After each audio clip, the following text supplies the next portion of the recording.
L'amiral Kouznetsov.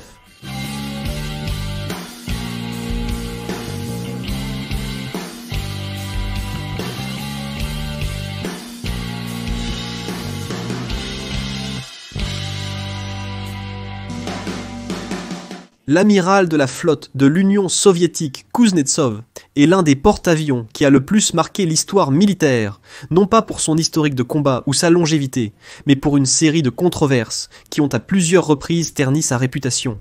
L'histoire de l'amiral Kouznetsov est remplie de négligences gouvernementales, de scandales médiatiques et de beaucoup de corrections. Dans cette vidéo, nous parlerons de l'histoire très intéressante de ce porte-avions curieux, de son prétendu vol à l'Ukraine, de son état actuel déplorable et bien sûr de l'avenir de l'énigmatique emblème de la marine russe. Le protagoniste de cette vidéo a été construit dans le chantier naval de Mykolaïv, dans l'ancienne République soviétique d'Ukraine. Et il a été lancé en 1985. C'était une grande dépense économique pour l'Union soviétique, qui à cette époque avait une grande crise économique. Mais c'était indéniablement une démonstration de la puissance militaire soviétique. Curieusement, le Kouznetsov a changé de nom 3 fois au cours de son histoire. Initialement, durant son développement, on envisageait de l'appeler le Riga, comme la capitale lettonne. Plus tard, en 1985, juste après son lancement, son nom a été changé en Leonid Brezhnev, en l'honneur du haut commandement du Parti communiste qui a servi le plus longtemps l'Union des républiques socialistes soviétiques. Il n'était surpassé que par Joseph Staline, une figure marquante décédée quelques années plus tôt. C'est pourquoi il voulait donner son nom au porte-avions. Ensuite, pendant ses essais en mer, en 1989, son nom a été changé à nouveau pour Tbilissi. Et non satisfait de le renommer 2 fois, ils l'ont renommé une dernière fois, juste avant que le porte-avions n'entre en service. Ils l'ont changé pour le nom actuel de l'amiral de la flotte de l'Union soviétique Kouznetsov, en l'honneur de l'amiral Nikolai Kouznetsov de la Seconde Guerre mondiale. Comme vous le savez, l'Union soviétique s'est effondrée en décembre 1991, et comme vous le savez également, l'amiral Kouznetsov était en Ukraine, juste quand le 10 août 1991, l'Ukraine a déclaré son indépendance. C'était un problème car le nouveau président de l'Ukraine, Leonid Kravchuk, revendiquait l'amiral Kouznetsov comme faisant partie de l'Ukraine, puisqu'il avait été construit sur son propre territoire. Cependant, le commandant de l'amiral Kouznetsov qui était en charge à ce moment-là, Viktor Yaregin, était largement pro-russe. Lorsque Kravchuk lui a ordonné d'amarrer l'amiral Kouznetsov en Ukraine, Yaregin a simplement ignoré ses ordres. En décembre 1991, quelques jours avant l'effondrement de l'Union des républiques socialistes soviétiques, le même jour où l'Ukraine célébrerait le référendum pour décider du sort du pays, Yaregin recevrait l'ordre de quitter la mer Noire avec presque toute la flotte russe et de quitter l'Ukraine pour se diriger vers Mourmansk. C'est pourquoi beaucoup considèrent que l'amiral Kouznetsov a été volé à l'Ukraine, et selon la personne à qui vous posez la question, certains vous diront que non, et d'autres vous diront que oui. À partir de ce moment, les problèmes commenceraient pour l'amiral Kouznetsov dans la fédération russe nouvellement formée. Lorsque la Russie a pris l'amiral Kouznetsov, elle n'avait pas de port capable d'accueillir un navire de ses caractéristiques, car les ports spécialisés étaient en Ukraine. C'était un gros problème pour l'intégrité de l'amiral Kouznetsov.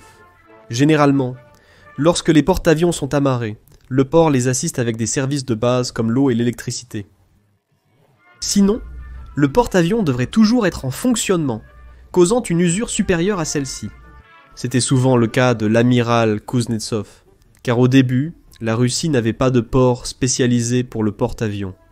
Le Kouznetsov devait souvent être constamment en fonctionnement pendant qu'il était amarré, pour répondre aux besoins de l'équipage, causant une grande usure sur les générateurs et sur les systèmes généraux du porte-avions. Malgré l'absence d'infrastructures spécialisées pour l'amiral Kouznetsov, il a quand même été mis en service en janvier 1991, devenant le fleuron de la nouvelle marine russe. Ce qui est curieux avec l'amiral Kouznetsov, c'est qu'il n'est pas légalement un porte-avions, bien qu'il le soit en réalité. Les soviétiques l'ont désigné comme un croiseur lourd de transport d'avions, car dans le détroit de Turquie, l'entrée de la mer Noire, le passage des porte-avions de plus de 15 000 tonnes est interdit. Le Kouznetsov a un déplacement de 40 000 tonnes, donc s'il était légalement enregistré comme un porte-avions, il ne pourrait pas sortir de la mer Noire. L'amiral Kouznetsov bien qu'il ait été mis en service en 91, n'a pas reçu d'avion jusqu'en 95, et cette année-là a marqué le premier déploiement de l'amiral Kouznetsov. C'était en Méditerranée, par un temps favorable et sans beaucoup de pression. Cela a même fait les gros titres mondiaux. C'était aussi la première fois que le monde voyait l'épais nuage noir de fumée caractéristique émis par les 8 chaudières pressurisées KBG-4. Souvent, la fumée libérée par le Kouznetsov était si dense et grande qu'elle était visible depuis l'espace. Lors de la première déploiement en Méditerranée, de nombreux défauts ont été observés. Par exemple, il n'y avait de l'eau que 20 minutes par jour à cause de problèmes dans le système de distillation de l'eau, dont les plus de 2000 hommes qui composaient l'équipage devaient beaucoup souffrir lorsqu'ils prenaient une douche. De plus, il était très courant que les systèmes de propulsion tombent mystérieusement en panne, obligeant les ingénieurs à être constamment en train de les réparer en pleine mer. Cela a souvent conduit à ce que le Kouznetsov doive être remorqué. Même lors d'opérations futures comme en Syrie, en 2016, le Kouznetsov avait toujours un remorqueur au cas où. Malgré tout, ces problèmes étaient ingénieux. Faciles à résoudre simplement avec un bon entretien et même quelques modernisations. À partir de ce moment, l'amiral Kouznetsov a continué à être utilisé de manière très limitée. Cependant, malgré le peu de temps passé en navigation, le Kouznetsov n'a pas été exempt de controverses. Par exemple, depuis qu'il a été déployé pour la première fois, de multiples accidents liés aux câbles d'arrêt se sont produits à plusieurs reprises. L'un des plus célèbres a eu lieu en Syrie en 2016, où un Su-33 a rompu le câble d'arrêt, et le pilote a heureusement réussi à s'éjecter avant de tomber à l'eau. Cependant, le Su-33 n'a pas eu la même chance que le pilote. Même les problèmes atteignaient le Kouznetsov sans qu'il soit en navigation. En 2017, il a été ramené à Murmansk pour subir une nouvelle maintenance générale.